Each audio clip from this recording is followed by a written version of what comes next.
Hello viewers, welcome to your program Development Zone where we celebrate achievers, unveil the core potential of the nation and also celebrate those who have contributed immensely to the growth of our country. Today on the program we'll be talking politics and we'll be chatting with Professor Alao.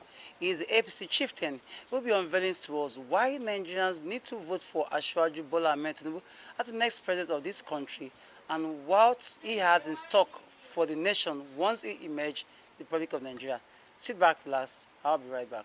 Why Bola Ahmed Tinubu? I will call it Ashiwaju's matters.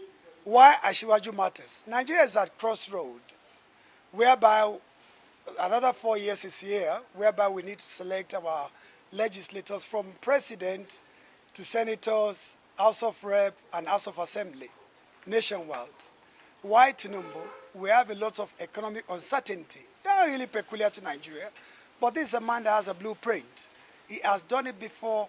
When people say, oh, he has done it in Lagos, I say, guess what? I beg to differ. His economic influence, his blueprint has a ripple effect, positive ripple effect on the rest of not just Lagos, not just Southwest, but the whole Nigeria. His template is what most now are copying, are deploying. Even this current administration, I guess they borrow some of his blueprint.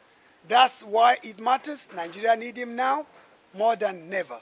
Because of what? Because of economic security uncertainty. Well, I don't think so. But again, I guess we need to take the message across the nation. To those one that doesn't have a TV set or radio, we need to take the message across. The enemy of our people, I might say due to their own naiveness, currency swap, fuel scarcity is not a natural disaster. It's man-made. And what man failed or what man caused is man that's going to fix it. And who can fix it? I believe Ashiwaju has the antidote. He can fix it. He has done it, as I said earlier. He has done it in Lagos, Southwest, even cut across the whole nation. I guess he can do it even better now when we give him that mandate of becoming the president of Federal Republic of Nigeria. We say majority of youth, where did you get this data? Where does this statistic or this survey, is it out from the internet? And who is the body that conducted this very survey or this very data you just posting to our innocent audience? I would like to say, I don't want to rubbish any of the candidate or the candidature of the former governor of Anambra, Peter Obi. But one thing I would like to say is this. Ashiwaju Bola Ahmed Tinubu is youth-driven. His blueprint is youth-driven. His manifesto is youth-driven. And again, it's not just about economy or political or campaign slogans. He has done it before. He has a template, trackable, that is there for everyone to see. I mean, so if he has done it on that very large scale in Lagos, Lagos as a land, as we know, they say is the 5th economy in Africa. That's just a state out of Nigeria. 5th economy in all Africa. So that goes to tell us that guess what?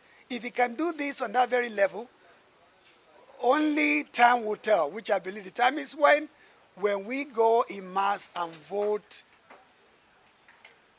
across the board for Bola Ahmed Tinubu as the next president of Nigeria, the true successor of President Muhammadu Buhari.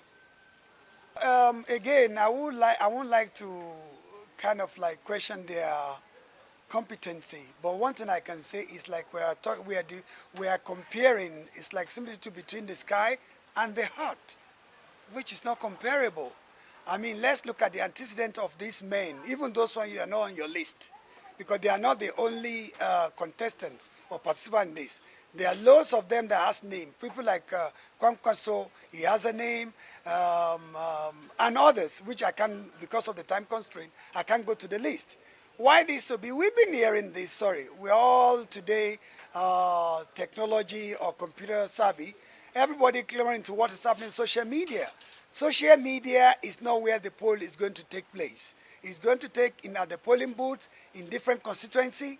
So by using this kind of data or this survey to say this is what is going to happen at the end of the day, I believe it's very unfair on the true electorate Nigerian through electorate, the market woman, the artisan, the civil servant, and beyond.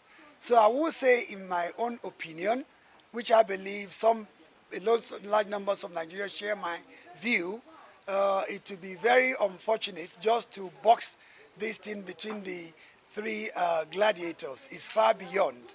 But the only one that distinguish, that stand out of all, is Bola Ahmed Tinubu, the former governor of Lagos State. The Lagos State that we all know today as the fifth economy in the whole African continent. Yes, sir. What I would love to say in that regard, in that respect, you see, there's a saying in the land, man is an angry man, if I'm not mistaken.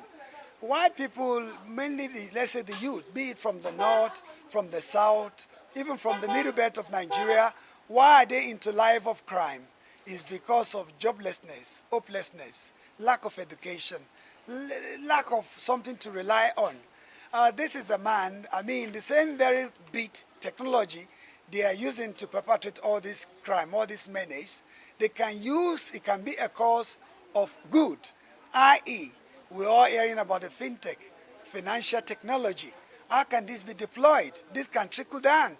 Today we're having something, we never had this before, 4 or 5 years ago, we're having the POS. I believe Nigerian youth can do better. It's one young man from Kano that made this happen. I believe Nigerian youth are very hard to learn and very hard to be self-reliant.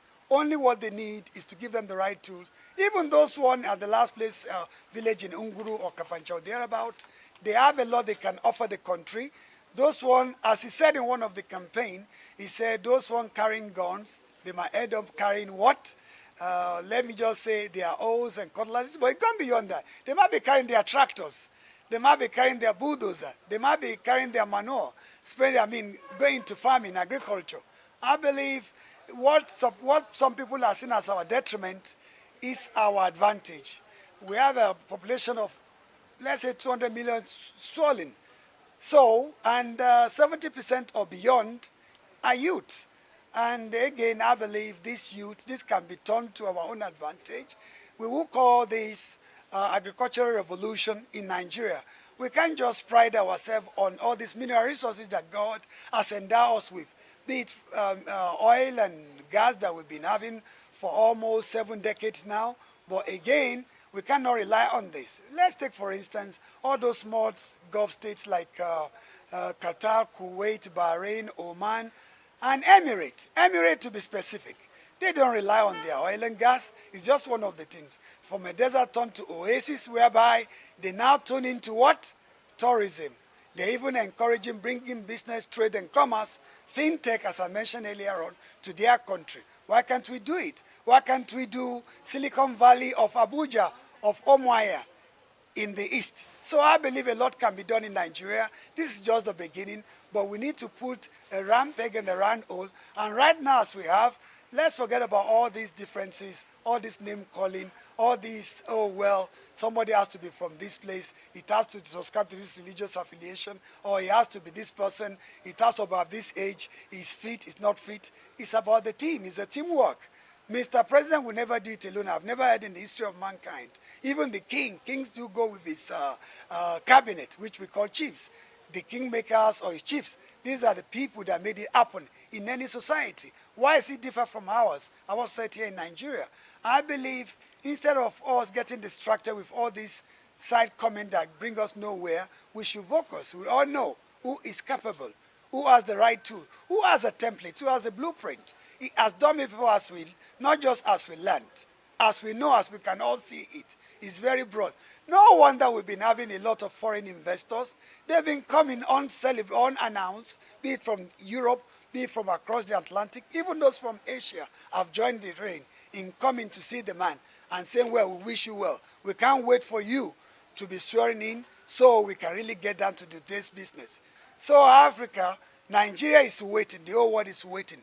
Gone are the days whereby they say, oh, well, Nigeria, giant of Africa, but we have nothing to show for it. But in the League of Nations, Nigeria has a say, let alone our population. Anywhere you put Nigeria in diaspora, for me, representing that diaspora community, I've been away for almost 30 years. But guess what? No one chased me. It's because I believe I believe in the people at the realm of affairs today, people like Asiwaju Bola Ahmed Tinubu, which I believe is going to change.